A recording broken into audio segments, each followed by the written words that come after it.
আজকে সকালে ভোরে এসডিএম স্যার আমাদের জানালেন যে আমার একটা ইনভেন্টরি আছে এখানে, তো মুঙ্গিয়া কমিটি, তো মুঙ্গিয়া কমি পিএস থেকে ওসি সাহেবের একটা কল ছিল, সেই অনুসারে আমরা এসডিএম স্যারের এই আদেশ মূলে আমি এখানে আসি সকালবেলা।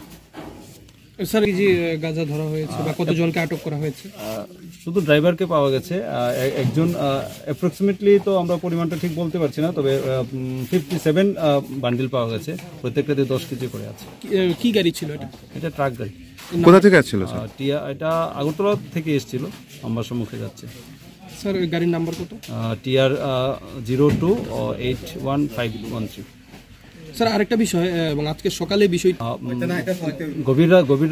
গভীর রাতে আটক করা হয়েছে ভোরের দিকে, এটা ঠিক অ্যাপ্রক্সিমেটলি 3টা বা 4টার দিকে এই পুলিশের কাছে। না স্যার, 8:30-এ স্যার গতকাল সন্ধ্যায় আটক করা হয়েছে, যে গাড়িতে ড্রাইভার ছিল উনি বলেন। আচ্ছা, ওই ইনফরমেশনটা আমার কাছে ঠিক এই মুহূর্তে নেই, তবে আমাদের এই যে ফোর্স পাশাপাশি গাড়িটাকে যে খোলা, গাড়ির ডিকির নিচে পাটাতনের নিচে যেভাবে রাখা হয়েছে সেটাকে করার জন্য আমরা কাটার জন্য লোক করা ইত্যাদি অ্যারেঞ্জ করতে একটু সময় লেগেছে।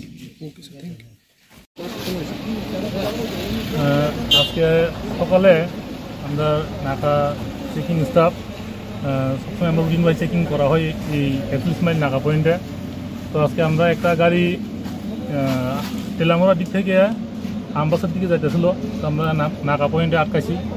আটকানোর পরে ড্রাইভারের কাছে কাগজপত্র দেখছি, আর গাড়ি চেক করার পরে গাড়িটা আমরা একটা সিক্রেট চেম্বার পাওয়া গেছে, যেটা গাড়ির পিছন বডি সাইডটা পুরাটা আলাদা লোহার সিট দিয়ে পুরা বক্স বানান না।